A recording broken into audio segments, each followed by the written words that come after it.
So please make sure that your phones are turned off. They're not going to ring. Come on in, Anthony. If you're not sure about your phone, like you have a niggling little doubt that it might, just check it and turn it off. Drive a stake through its heart and never look back. Welcome to San Francisco Dharma Collective for the first Deconstructing Yourself sit of 2020.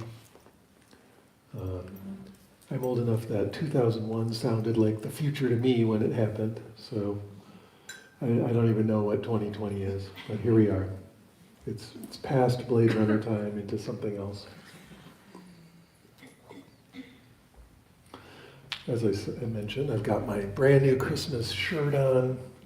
Hopefully you've all got your seasonal clothing, brand new clothing on, and are ready to meditate. As usual, we'll do an hour-long guided sit, and as usual, the rules are don't move and don't make any sounds. If you absolutely have to move, be so totally conscious of that movement that it is utterly, completely silent and wouldn't even bother a perfect monarch butterfly sitting 1 millimeter from you, or even sitting on the part of your body that's moving. It wouldn't even notice the movement. I'm not exaggerating. Okay? Other than that, do whatever you want with your mind. Follow the guidance, don't follow the guidance. It's your mind. All set? Done drinking? Good.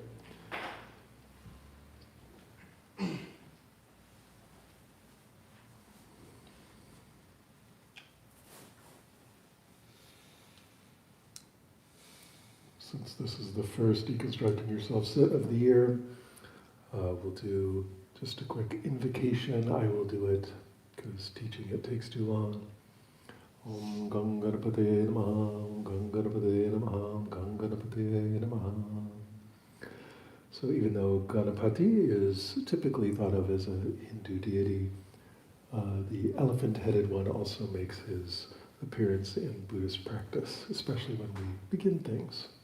So with that auspicious beginning to 2020, let's focus on deep belly breathing. Okay? So begin by contacting sensations of breathing in the belly. You're breathing in such a way that your belly is actually expanding on the in-breath, contracting on the out-breath, visibly, right? It's like nice big belly breath. This is not normal, natural breathing. This is pranayama, right? So you're allowing your belly to really expand with deep, full breaths on the in-breath. And then on the out-breath, you're getting rid of all that stale old air, emptying the lungs, emptying the lungs, emptying the lungs by using the belly. And since that's a big, obvious, clear, physical movement, it's something that's pretty easy to focus on. So you're using that as your focus object, typically. If, for whatever reason, you'd rather focus on something like a mental image or a mantra, that's fine. During this opening section of the meditation, we're simply trying to get nice and focused. Okay? So begin to meditate on your body sensations of breathing or whatever. Attempting to become more focused and relaxed, more focused and relaxed, more focused and relaxed with each breath.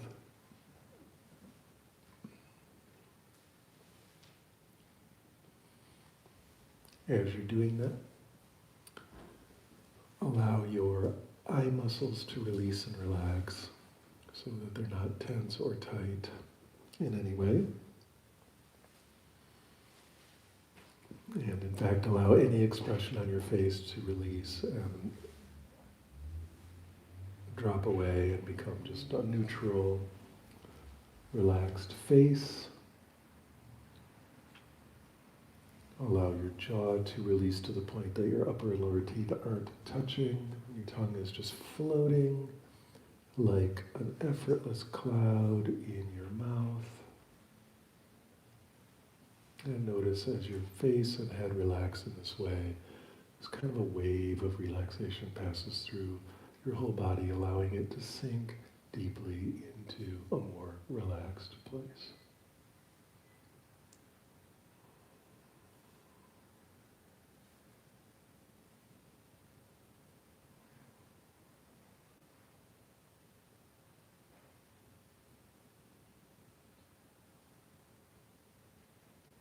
And then continuing to mainly contact your focus object.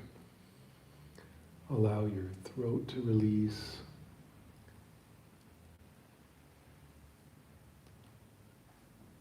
Again, not actually moving in any way, but just allowing the muscles to let go. Allowing your shoulders to relax and open. Your arms, your upper arms, your elbows, your forearms, your wrists, your hands, your fingers to become as limp as wet noodles. Zero tension of any kind in your arms and hands. They become so relaxed that actually moving them would be a great effort of will, because you'd have to kind of re-engage them to even do it at all. And notice as your neck and throat and your shoulders and arms and hands relax, that another wave of relaxation passes through your body, dropping you even more deeply into bright, crisp, clear, focused relaxation.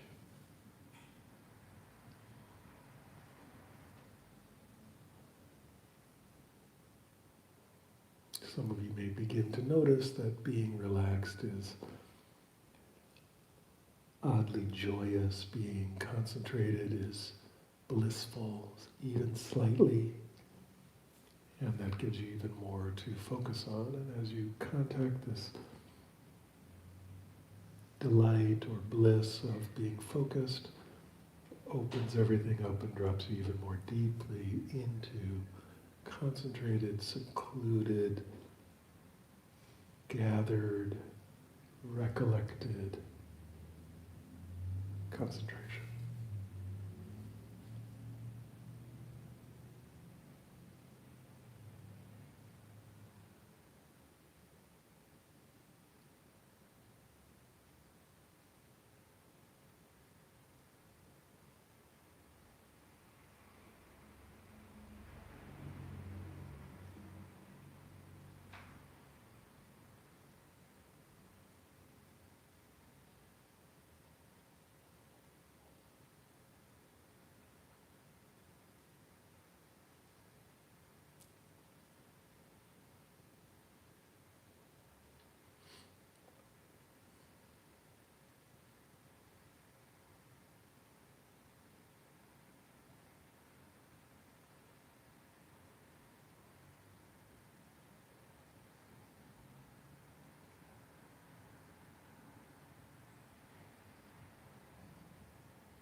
now that you're nice and focused,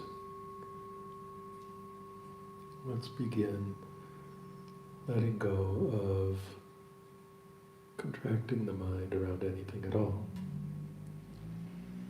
So it's simply each time you feel attention gathering on any object whatsoever, just relax attention back to its complete openness. Of course, external sounds and sights will arise, body sensations will arise, emotions will arise, thoughts will arise. Nothing will stop happening, but each time attention begins to crimp, to tighten, to grab on to any of those things, relax it away.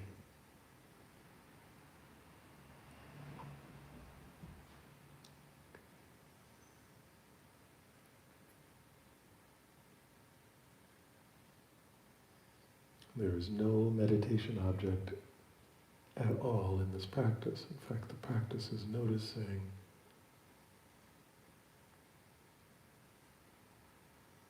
that there is no meditation object, right? And just relaxing back into open awareness. Some people, when I say open awareness, they think I mean listening to the sounds of the room or something, but I'm not saying that at all. This is just relaxing attention so completely that it is perfectly awake, perfectly aware, very, very lucid, alert, and yet not focused on anything at all.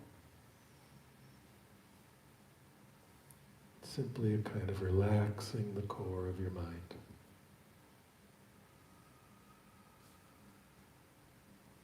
So, relax the core of your mind. Each time it retightens, because it will retighten, that's our habit. All you have to do is relax.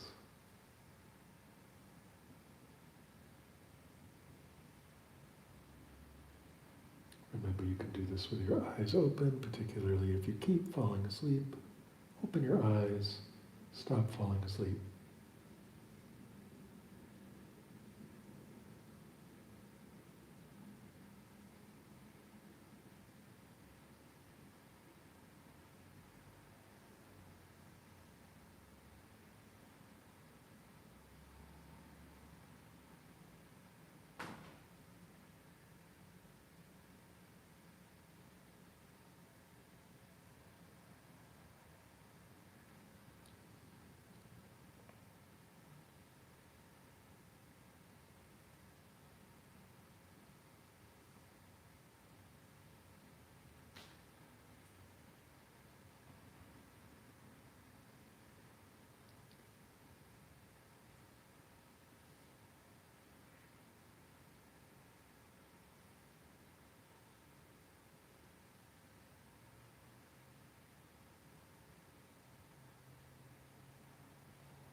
And just keep relaxing the mind, opening the mind, relaxing, relaxing the mind.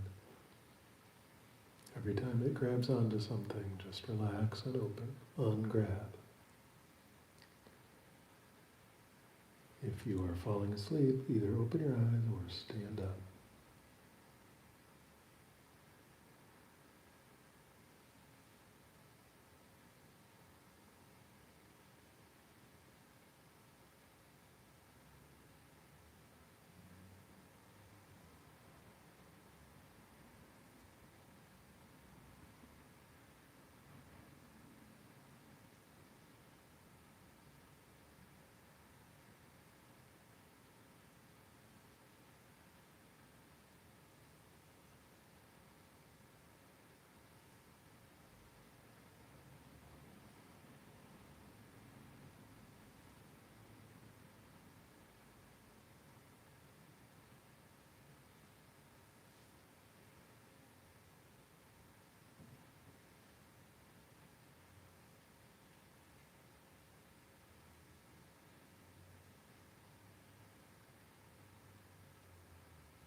There will be a habit of continuously constricting, continuously attempting to find something to rest on, to land on, to hold on to.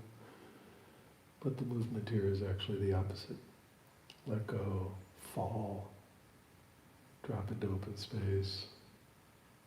Don't land on anything. You don't need to land on anything. Awareness rests in itself.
continue to allow the mind to not gather upon anything at all.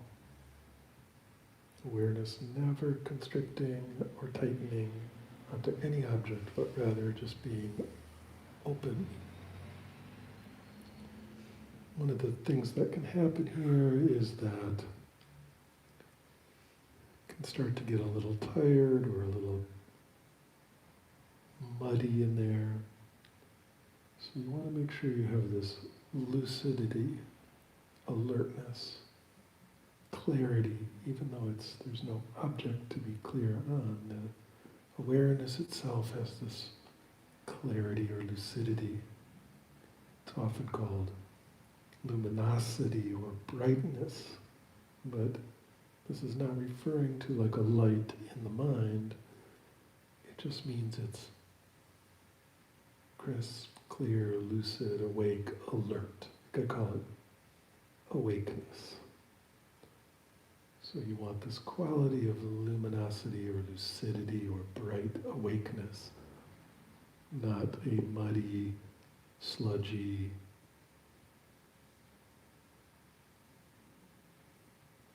sleepy experience.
Good. Now you can either stick with this if you wish, just continuing to relax the core of the mind,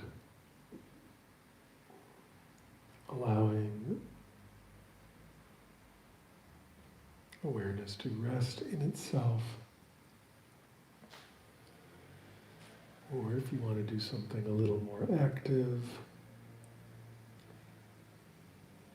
I want you to find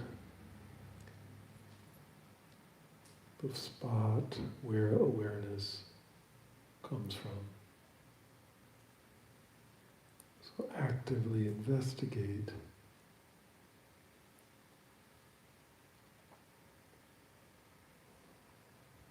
to find the center of awareness. Where is the fountain of awareness?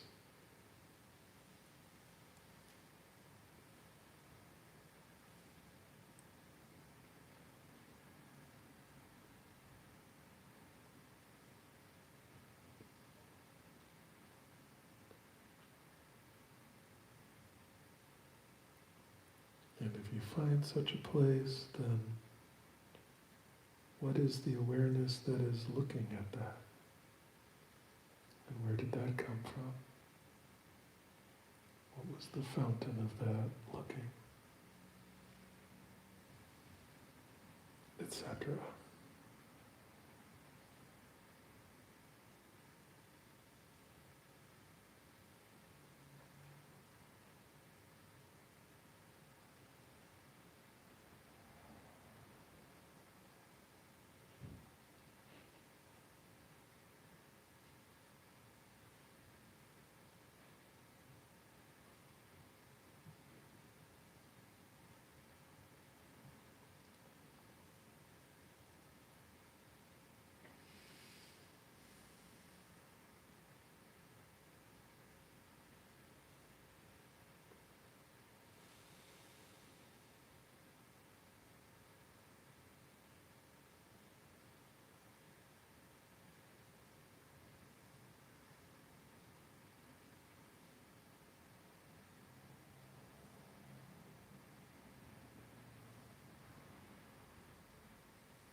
If awareness is indeed coming from a spot or coming from a thing or centered somewhere or arising out of a fountain of awareness, it should be rather easy to find.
Have you found the center of awareness yet? Where is it coming from?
Excellent. Now, very slowly and gently, let's end the formal meditation. Feel free to move and stretch, remembering that there are other people around you.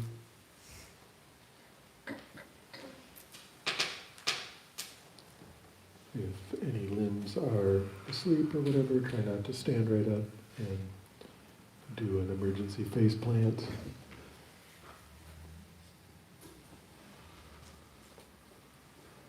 And in just a moment, someone somewhere will turn on the lights even more completely, so it will become quite a bit brighter. So be prepared for that.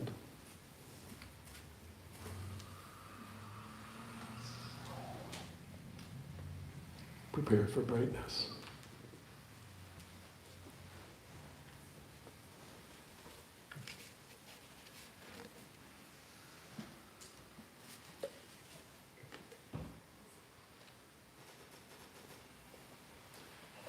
Thank you.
So on this earth, there is at least one actual miracle.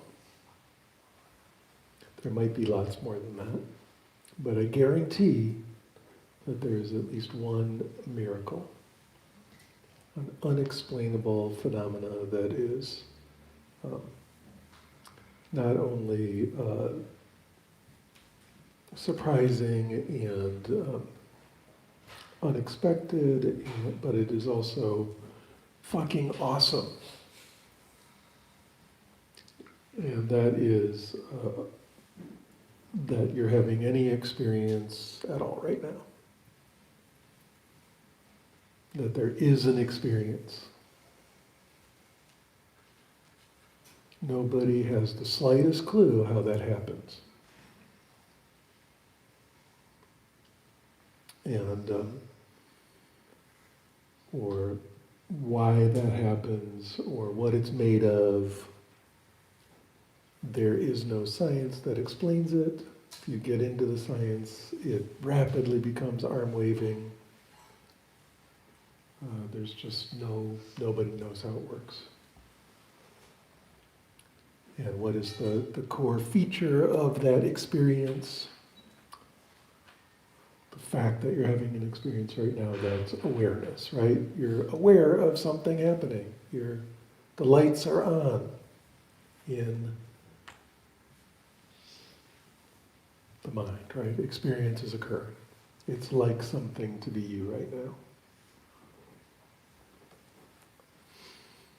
And we're so used to this happening and so inured to it that the sort of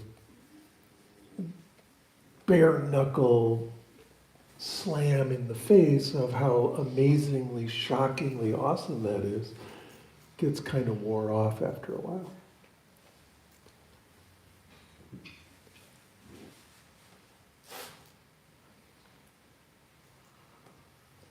And in fact, if there's one thing I would love to impart, it would just be a moment of just noticing how intensely and surprisingly and spontaneously wonderful it is right now to be having any experience at all.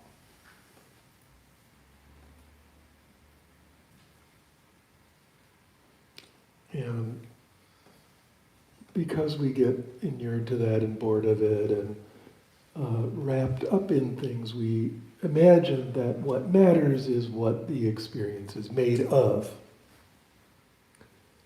You know, is it an experience of,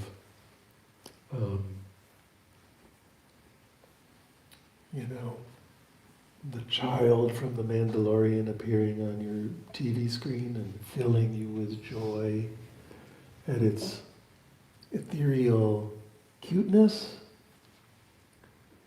Is that what matters? Or is it, being so upset emotionally that with this vast, it's like the sewer of emotion overflows and you feel like you're filled with like vinegar or something.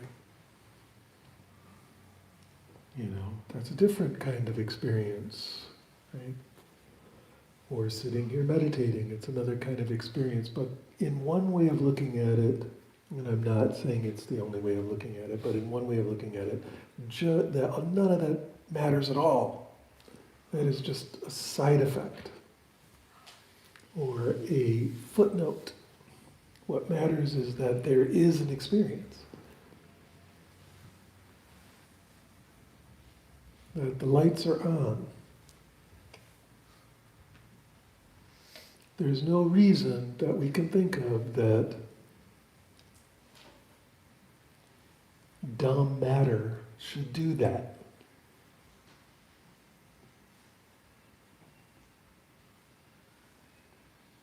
And yet it continues to do that. It's fucking bizarre.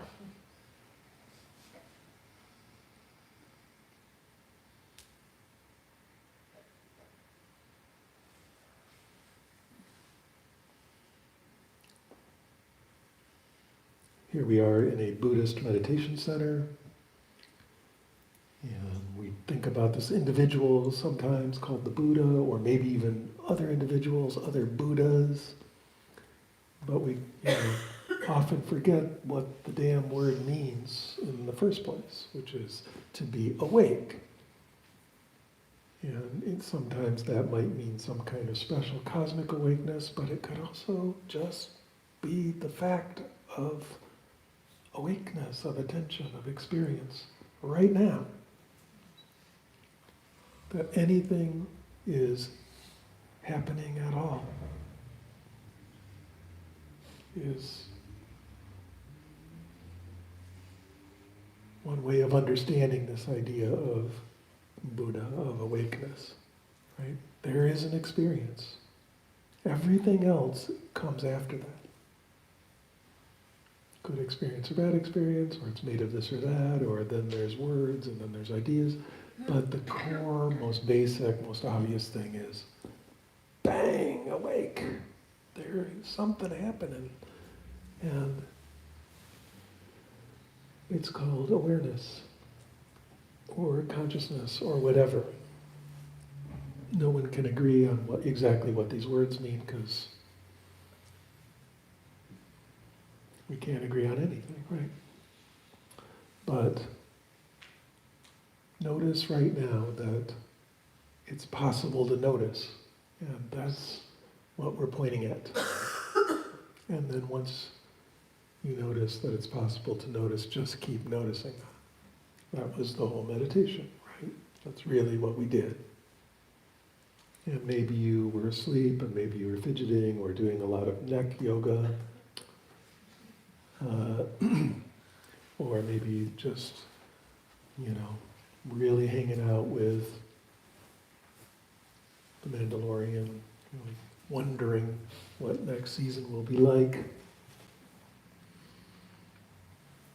or various other fantasies and all that, whatever. It's all fine, whatever you're doing. But the idea was to, even if all that's happening, what is aware of that happening? Or what is the awareness that is aware of that happening? And to notice that you're not doing anything to make that awareness arise. You didn't wake up this morning and go, I'm going to go over, turn on the heat, get the coffee going, and then jumpstart awareness. So that I'm aware today, and I know I have a body, and I can, feel whether it's cold, and notice the taste of the coffee, and so on. It just happened. And in fact, if you come back to this kind of like crazy, insane, totally counter every rational impulse kind of starting point, you could say, in fact, everything that occurs is only inside of awareness. Right?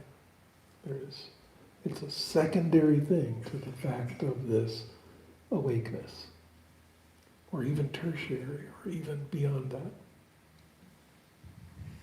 What's further out than tertiary? Octiary, or whatever. I think it does. It goes in powers of two like that.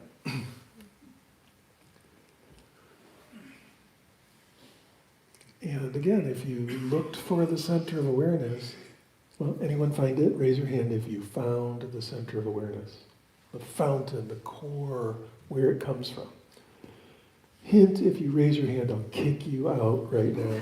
So don't raise your hand. Isn't that fucking weird that you can't find it? This most important thing doesn't have a center. It's not coming from anywhere. Why is that? Because the whole idea that it's coming from somewhere is already a total concept that there's a body sitting in a room, there's a room and there's a body in the room, and in that body there's organs, and one of the organs is a brain, and in that brain consciousness is being somehow magically generated, and right? And so we can find that spot, but there's a lot of assumptions in that.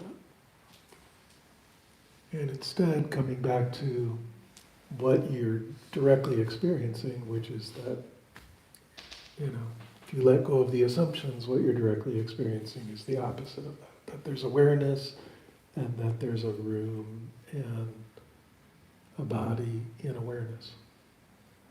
Right? The world is in you. It's not the other way around. It's not you sitting in a world. It's an entire world sitting in you. But you is not a body. Even the body is sitting in you.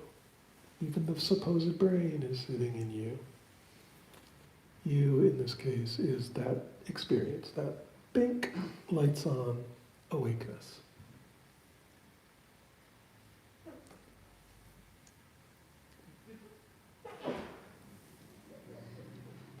Salut. So in some, stories about why this happens, we could say there really aren't people, there really isn't a world, because all we know is there's awareness and everything's arising in that. And every once in a while, might kick back with a cup of Ganmai cha and kind of hang out in that place, but really smelling that kind of roasted Rice Krispies thing. This is coffee, by the way. But I don't, I'm not sure that that's that useful or helpful. It's a nice way to just really hang in awareness. I rather suspect that all of you are separate individuals in terms of, you've got other bodies and minds, and there's a room in a world. But that's, not that easy to prove. I just like to work that way.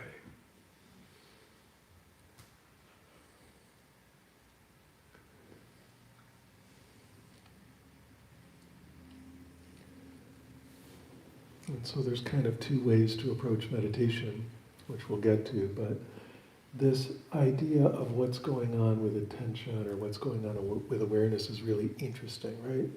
And if we go back to some of the earliest written records of humanity at all, let alone records about meditation or spirituality, they are talking about this very thing.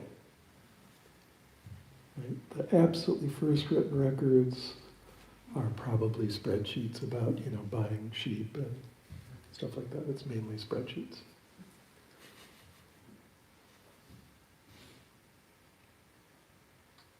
You owe me 3 goats kind of thing.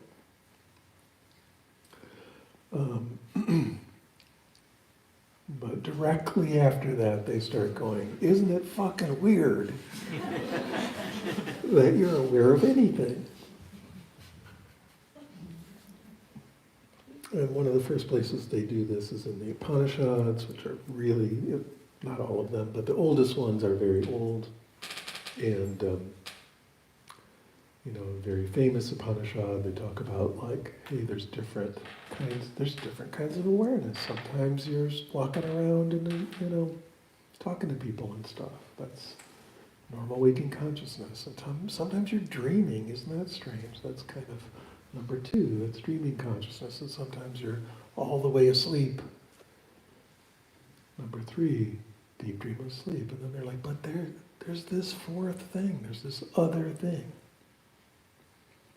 of just awareness itself. That's the same in all of those and can even be this just aware of itself outside any of those 3, right?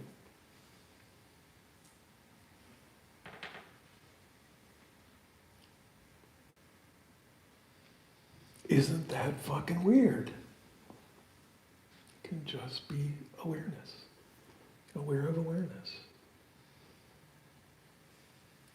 And they offered up an interesting technique for noticing this. Like even in this earliest, these very early Upanishads are like, try this out. They don't really talk like that.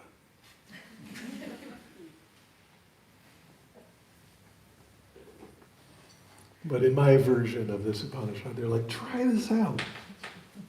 This is really cool. What do? Whatever object arises in awareness, you just say, that's not it. Well, that's not it. Why? Because it's an object of awareness. So no matter where attention congeals, well, smartphone, no, that's not it. Other person I'm looking at, that's not it. Feeling I'm having, that's not it. And you kind of OCD out on this,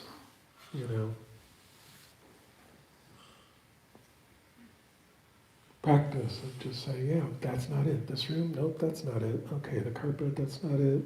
The thoughts I'm having, that's not it. You just keep doing that, right? And of course, since they give you the Sanskrit for that's not it, which is neti, right? Not it, neti. Not it, neti. That's not it, neti. So,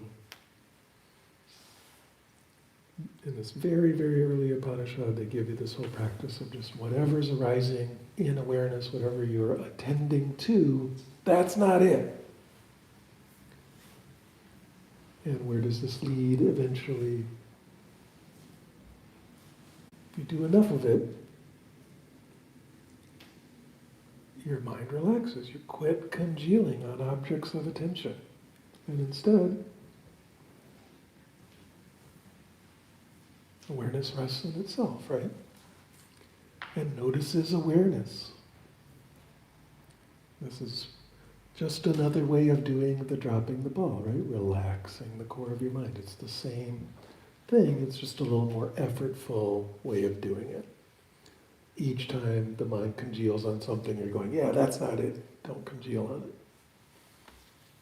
Instead, we did a little less aggressive, less annihilating version of just relaxing away. In the technical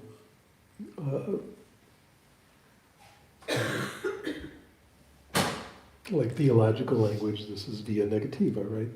The negative path of just saying nothing in experience is it is the awareness itself.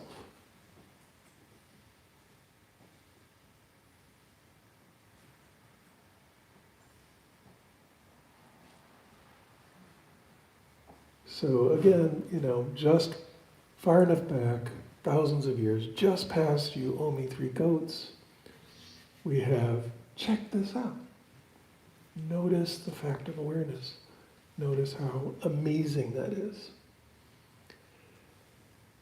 And so that's where we start here in the infinite unknown, completely inconceivable future called 2020. Just back to check this thing out. And then, of course, we begin to do other interesting things with that. But if all you did was just keep returning to this fact of, holy shit, I'm awake. Or even better, holy shit, awake. Awakeness. There it is. That would be enough. That would be a lot. It's not that hard to do. Good, so questions, comments, reports, particularly reports about the precise location of the center of awareness. Have at it.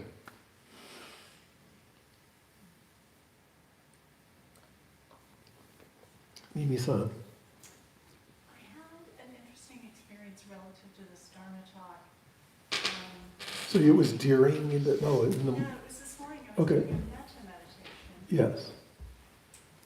And it was a version where you see yourself happy, free from suffering, all those things that you kind of ruminate over in a metta meditation.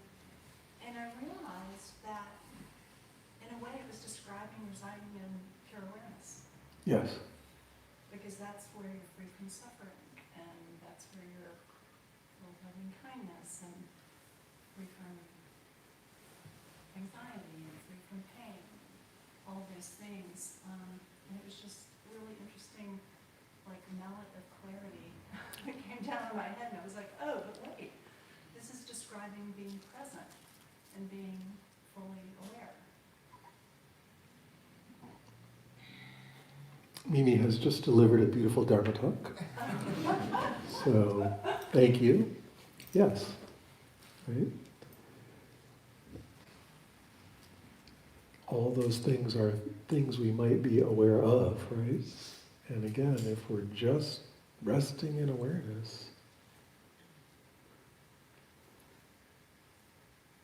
it's already perfect and beautiful.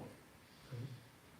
Previous to constructing sensory experience and then dividing it up into things that are wonderful and awful, and then wanting the wonderful ones and not wanting the awful, all that comes later.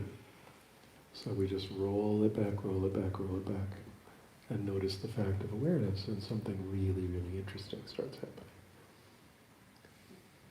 Right? Awesome. Yes. Caroline.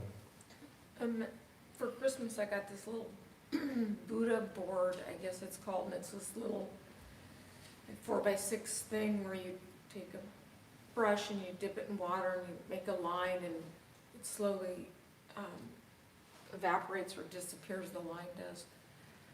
And It's like a fun etch-a-sketch sort of thing. yeah, Yes. yeah. Modern And etch-a-sketch. I think that the idea of impermanence is part of the deal, but it just occurred to me, that's what it felt like in the moments where I was in touch with full awareness during the meditation, where I felt I just disappeared or dissolved. I could feel even the edges of myself just kind of give away, and then all of a sudden there would be an ache and I'd be back again. But it did feel like I dissolved, like the line on the thing. So. Yeah, so what's dissolving? What's dissolving is the tendency of the mind to try to assemble experience into pretending to be the experience of having a body. So is your body really dissolving? Or is it just you stopped trying to put together the construction, the fabrication of the experience of having a body, right? And then every once in a while it's like, oh wait, I better check. Congeals up for a minute, cool when it would disappear. I mean, and of course then therein lies the other problem is that, am I thinking that it's disappeared? Is there a me that has it disappearing? But it does feel like it's one big darkness of, it's not even we're breathing together, it's just, it just feels like I've dissolved into the blackness. Excellent. The radiant darkness. That's all there really is. Right? Everything else is a construction. What else? Yes. I don't understand. Talk loud. I don't understand how there's a claim about being awareness in the state of deep sleep. This might be just like boringly empirical of me, but when I'm asleep, there is, it's just like by definition, there is no awareness, and then the gift You of think waking that up would is be like- the definition, right? I know, it's just, I can't understand how there is an awareness without making some kind of leap that isn't in my experience. But it will be in your experience. The more you meditate, the more you will have the experience of being awake, at least sometimes in deep sleep. It happens often, Which isn't dreaming. which isn't dreaming. And it's not even weird. You know, it just starts to be kind of normal. It's super awesome, but the habit of wakefulness in meditation leads to the habit of wakefulness during the dream. So there's a lot of lucid dreaming without trying to lucid dream. And then that starts to become lucid sleep. Very often if you have one of those naps where you go all the way asleep, but for whatever reason you slowly come out of it, there will be a long period of lucidity where there's just a pure awareness with no sensory content of any kind. So it's not the definition of deep sleep, that there's no awareness. Is there Find out for yourself instead of asking the next question. Just, what else?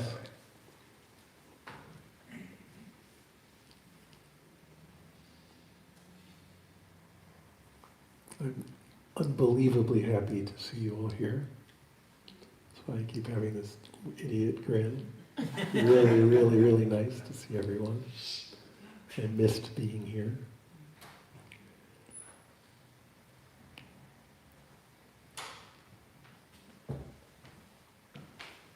Yes, This is quick. What was the quick but loud. What was the translation of the invocation at the beginning? Essentially, it's Om and then the seed syllable Gum, and then Ganapataye to the Lord Ganesh, Namaha, I bow. So if you've ever seen the images of the elephant-headed one, this is the remover of obstacles, the opener of the way, the one who is invoked at the beginning of anything. We were bowing to that energy of elephantine smashing through barriers. Okay? And interestingly, there's some of these deities that show up in Buddhist practice also, and Ganesh is one of them.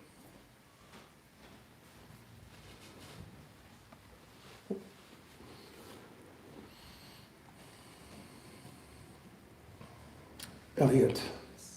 Just thinking about observations of things that came up in meditation, of course, there's always going to be like interruptions of kind of loud noise, like car alarm or people walking by talking loudly. And in this case, thinking about, kind of where the center of awareness is located, or like, can you identify exactly even what awareness is? Like, whenever that would happen, also I'd get kind of shocked out of my, previous sleepiness, or if I was like in some kind of random thought, I would just kind of break out of it. But then I would also kind of ask myself, like, what am I being distracted from, or what am I being like surprised out of? Like, there isn't any way to distract yourself out of being awareness exactly, or of course any sort of distraction is still within awareness. So kind of became part of meditation as well. Like, I feel like the more relaxed or deeper I go into meditation, like every single distraction that happens still kind of just gets pulled up and integrated into it somehow.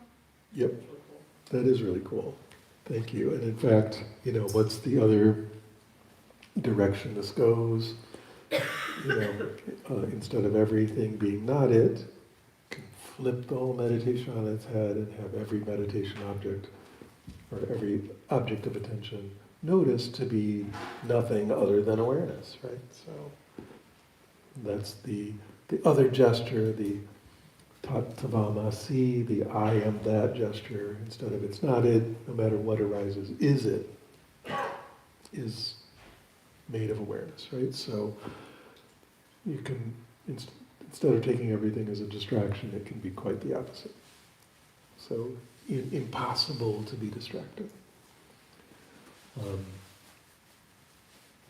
The one thing that can kind of go wildly amiss with all of this kind of relates back to your question, is you don't want to get involved in that kind of muddy, dark sleepiness where there is no memory of awareness, right? That's, at least during meditation, stay awake. Eventually you get so good at staying awake, and then it will just automatically be there in dream or automatically be there in deep sleep. But until that is going on, it's possible to get kind of wrapped up in layers of ignorant sludginess that kind of lose the ball there. Mimi? Relative to that technique you just described, where everything that arises, you just say that's awareness, would that be where you would practice equanimity? Or you would have to be in an equanimous state in order to do that without being captured by those objects, right? It depends. I mean,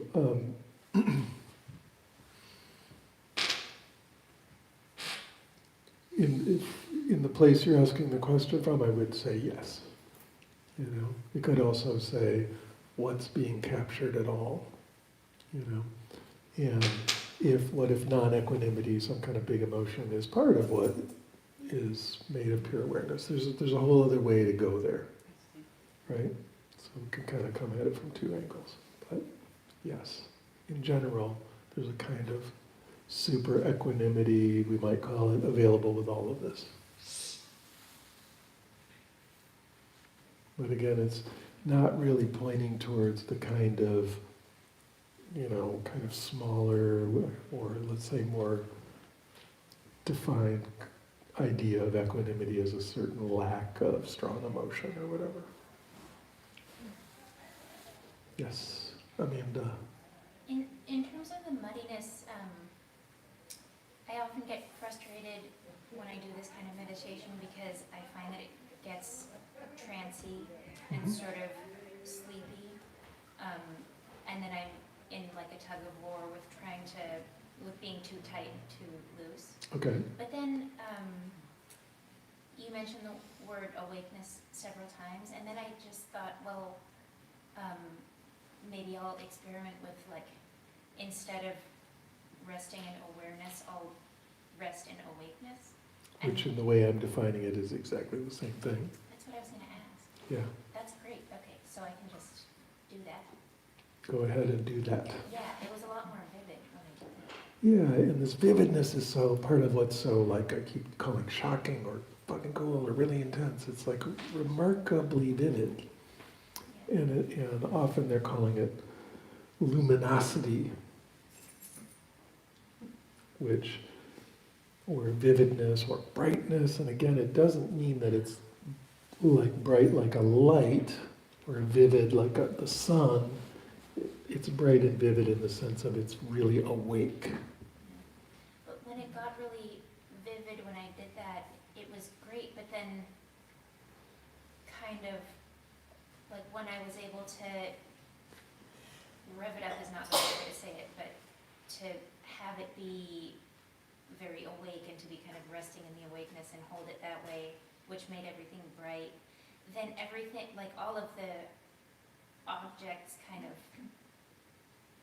popped in this way that then, I don't know if I'm doing it right, because then things feel really vivid and vibrant that are objects, so they're there, but I'm trying to not contract my You're, Attention on them. yeah, you're not necessarily grabbing onto them.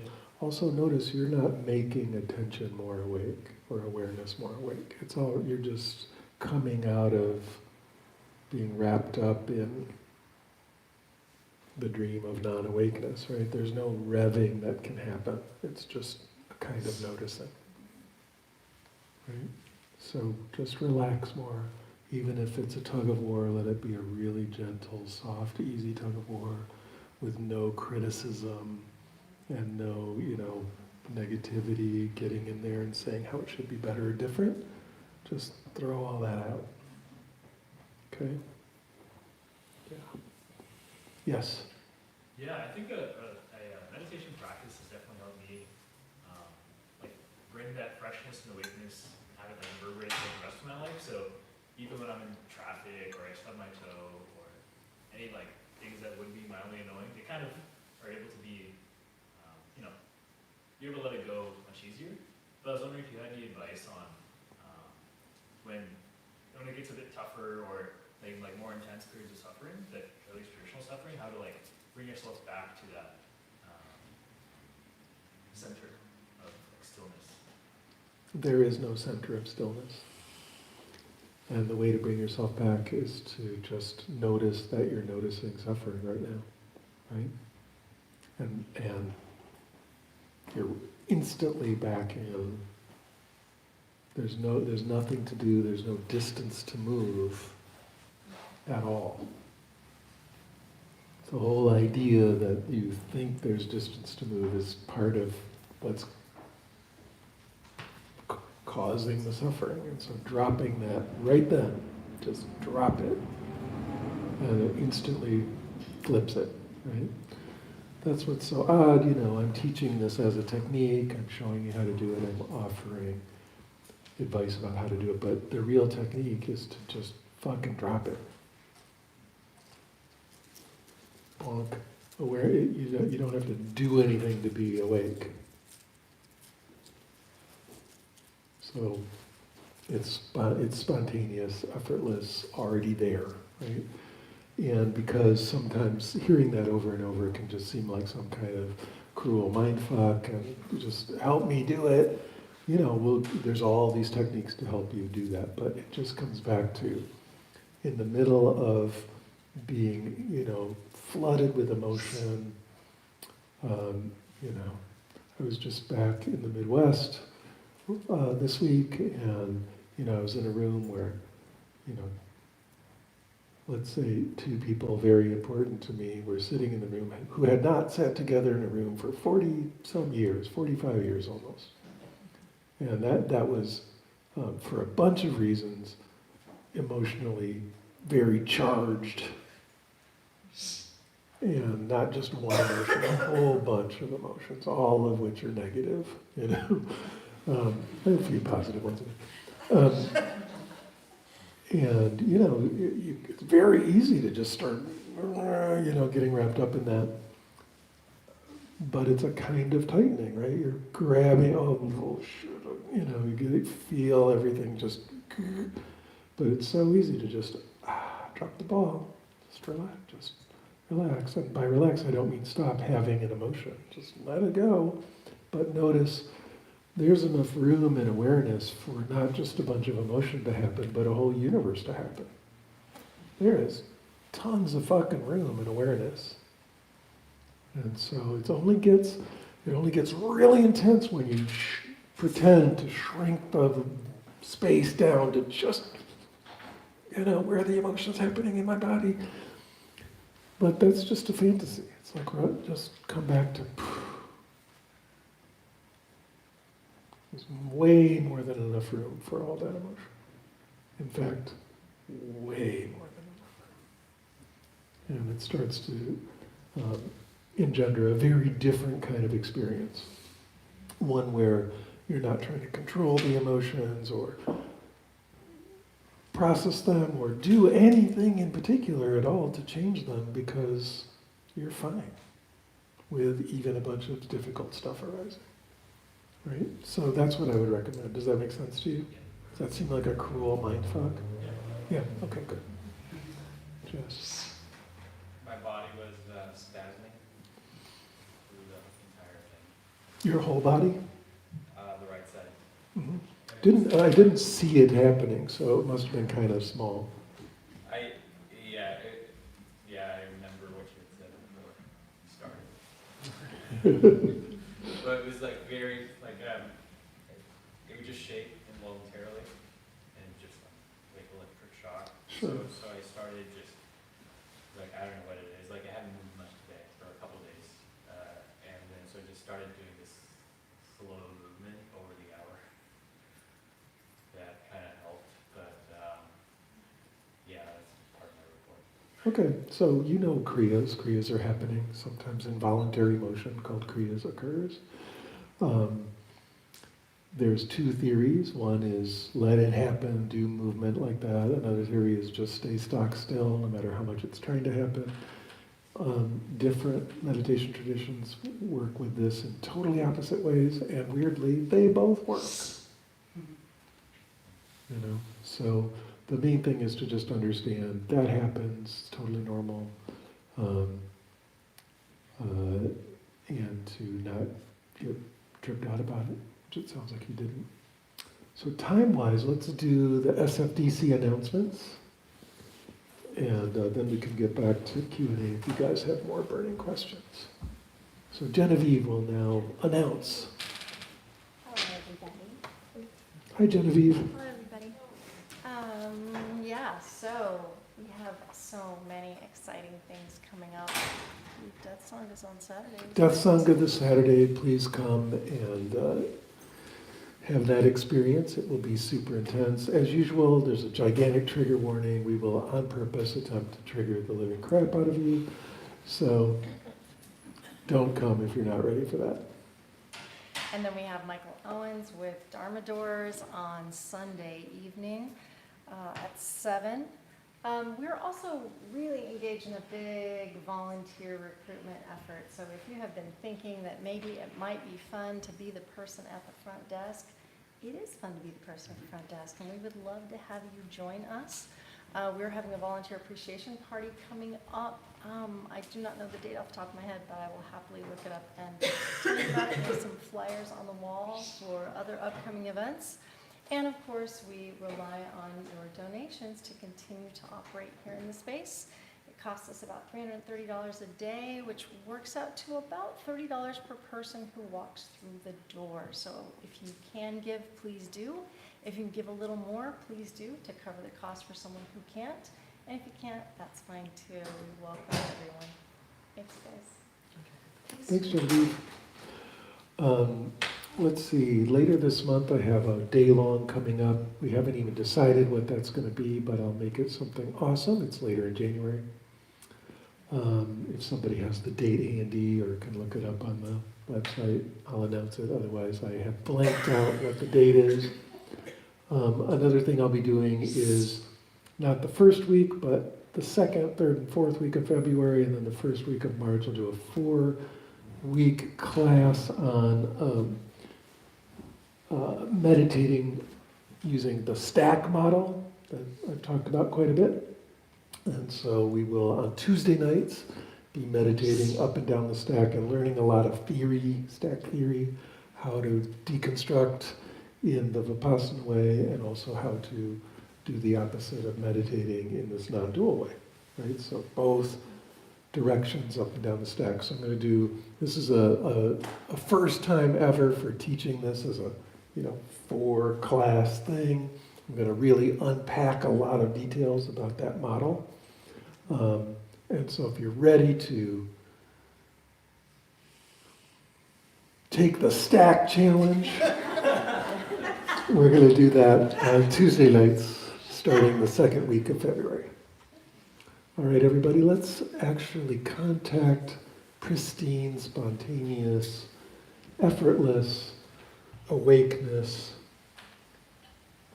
now.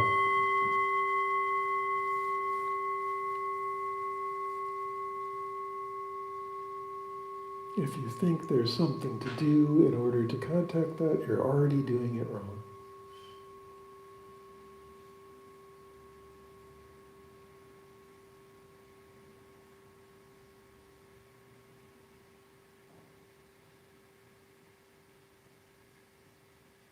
It's the thing before the doing.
Good. All right, everybody. Hopefully see you on Saturday night at Death Sangha. Remember, for Death Sangha, we start on time and we lock the fucking door, so you can't be late because we lock the door. And we've had people come and bang on the door and then bang harder and then sob and they're weeping outside the door, but we do not open the door. So be early if you want to come to Death Sangha. Other than that, see you next Thursday.